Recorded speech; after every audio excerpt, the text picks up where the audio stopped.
of occupation. Behind these walls, we have 2 million people.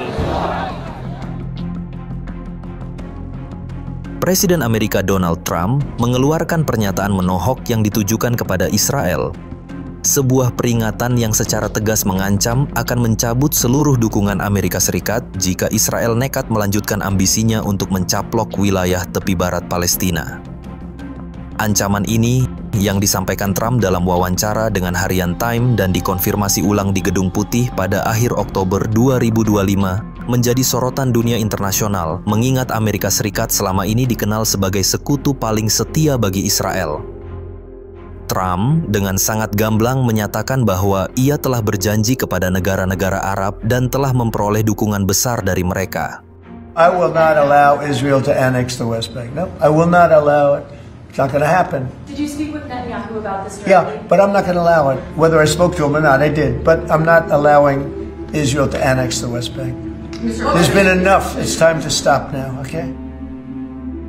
Itu tidak akan terjadi. Saya telah memberikan janji kepada negara-negara Arab dan sekarang bukan waktunya untuk melanggar janji itu. Kita telah mendapatkan dukungan besar dari mereka dan saya tidak akan mengorbankan itu. Jika Israel tetap memaksakan langkah ini, maka mereka akan kehilangan seluruh dukungan dari Amerika Serikat.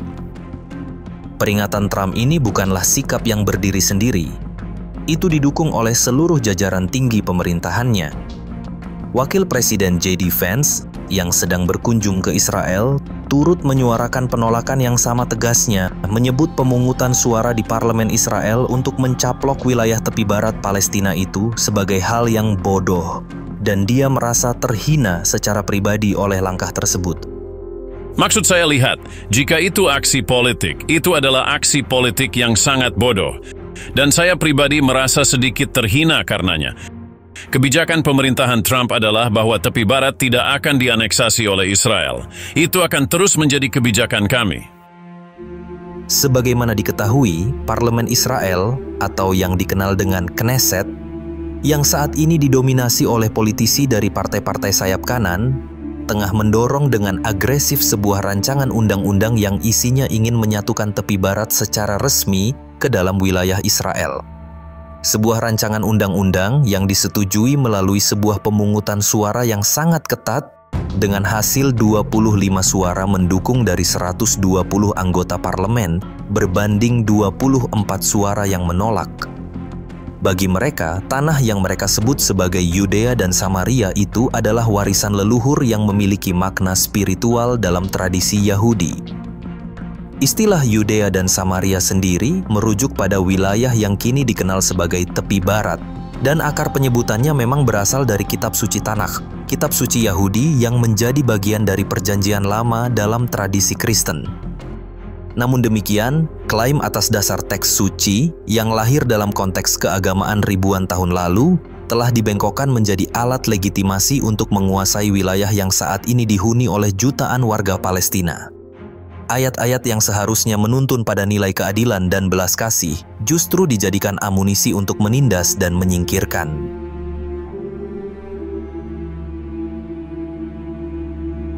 Hubungan bilateral antara Amerika dan Israel secara historis sangatlah erat. Hampir semua keinginan Israel pasti diiyakan oleh Washington. Bahkan Amerika Serikat di bawah Presiden Harry Truman adalah negara pertama yang mengakui kemerdekaan Israel pada tahun 1948. Hubungan ini semakin dipererat pada era Presiden Ronald Reagan dan George W. Bush, di mana Israel dipandang sebagai benteng demokrasi. Dengan kata lain, terlepas dari siapa yang duduk di Gedung Putih, Israel pasti mendapatkan dukungan politik dan militer tanpa syarat dari Washington. Oleh karena itu, ancaman untuk mencabut dukungan ini merupakan tindakan yang hampir tidak pernah terjadi sebelumnya dari seorang presiden Amerika. Pertanyaannya, mengapa demikian? Mengapa Presiden Amerika saat ini, Donald Trump, menolak mentah-mentah proposal Israel yang ingin mencaplok tepi barat? Donald Trump bukanlah seorang politisi seperti politisi Amerika pada umumnya.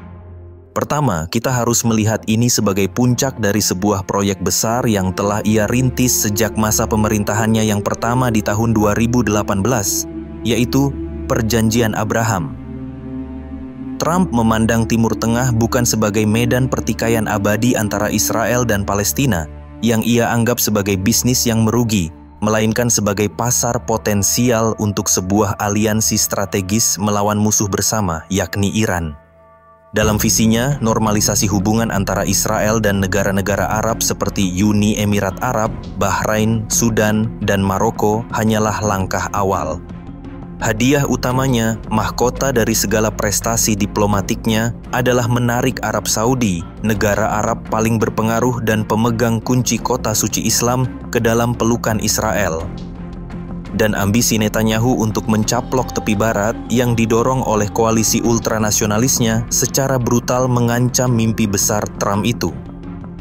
Arab Saudi di bawah kepemimpinan putra mahkota Mohammed bin Salman dengan sangat jelas menyatakan bahwa aneksasi adalah garis merah yang tidak boleh dilewati. Bagi MBS yang berusaha memposisikan diri sebagai pemimpin dunia Sunni, mendukung normalisasi sementara Israel menelan seluruh wilayah masa depan negara Palestina adalah bunuh diri politik. Itu akan membuatnya kehilangan kredibilitas di hadapan dunia Islam. Jadi, ketika Netanyahu bersikeras dengan RUU aneksasinya, Trump melihatnya bukan hanya sebagai ketidakpatuhan, tetapi sebagai pengkhianatan terhadap proyek besarnya. Trump merasa dikhianati karena baginya, ini seperti seorang manajer cabang yang hampir berhasil menutup deal raksasa, tiba-tiba dirusak oleh karyawan yang ingin memuaskan egonya sendiri. Ancaman Trump yang diulang-ulang, "Saya sudah berjanji pada negara-negara Arab," adalah teriakan frustrasi dari seorang negarawan yang melihat kemenangan besar di ujung jarinya tapi hampir sirna oleh sekutu yang ia anggap tidak tahu terima kasih. Kedua, ada perubahan lanskap politik domestik di Amerika Serikat sendiri yang tidak bisa diabaikan oleh Trump. Sepopulernya dia di kalangan basis evangelisnya, gelombang protes di kampus-kampus elit seperti Harvard dan Columbia, meski ia kecam sebagai antisemitik, adalah gejala dari sebuah pergeseran ini. Opini publik Amerika, khususnya di kalangan generasi muda dan sayap kiri Partai Demokrat, semakin kritis terhadap kebijakan Israel yang mereka lihat sebagai pendudukan dan apartheid. 60% warga Amerika kini menentang bantuan militer tambahan untuk Israel. Trump, dengan nalurinya yang tajam untuk membaca arus publik, memahami bahwa dukungan tanpa syarat terhadap Israel lambat laun akan menjadi beban politik dan bukan menjadi aset. Dengan mengambil sikap tegas terhadap Netanyahu, ia berusaha membedakan dirinya dari para politisi Washington lama yang dianggapnya terlalu membebek pada lobi Israel. Sebuah langkah untuk memperluas daya tariknya bahwa ia adalah presiden yang berani menegur sekutu terdekat sekalipun demi kepentingan nasional Amerika. Ketiga, dan ini mungkin yang paling visioner, adalah persaingan global melawan China. Trump melihat negara-negara Timur Tengah yang terintegrasi dengan Israel dan negara-negara Arab bersatu dalam sebuah aliansi keamanan dan ekonomi di bawah pengaruh Amerika adalah benteng yang penting untuk membendung ekspansi China. Konflik Israel-Palestina yang tak kunjung usai adalah lubang hitam yang menyedot energi diplomatik Amerika dan membuka celah bagi China untuk memperdalam pengaruhnya di kawasan, seperti yang terlihat dalam kesepakatan mereka dengan Iran dan Arab Saudi.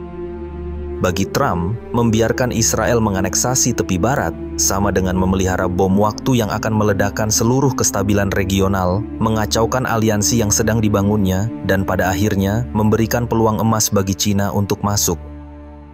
Dalam perspektif ini, ancaman kepada Israel adalah sebuah tindakan operasi pembersihan, membuang sumber instabilitas agar blok anti-China yang ia impikan bisa terwujud. Jadi, lihatlah gambarannya sekarang. Ini bukan tentang Trump tiba-tiba mencintai Palestina atau membenci Israel. Sama sekali bukan. Ini tentang Donald Trump, sang CEO, yang sedang mempertimbangkan ulang investasi bisnis masa depannya. Ia yakin bahwa masa depan Amerika Serikat di Timur Tengah terletak pada sebuah NATO gaya baru yang dipimpin oleh Washington, dengan Israel dan negara Arab sebagai pilar utamanya. Dan ambisi Netanyahu di tepi barat mengancam rencana raksasa itu. Maka, dengan bahasa yang belak-belakan, ia mengingatkan sekutu lamanya tentang siapa yang memegang kendali, siapa yang membayar tagihan, dan siapa yang berhak menentukan kecepatan Wi-Fi di rumah tetangga.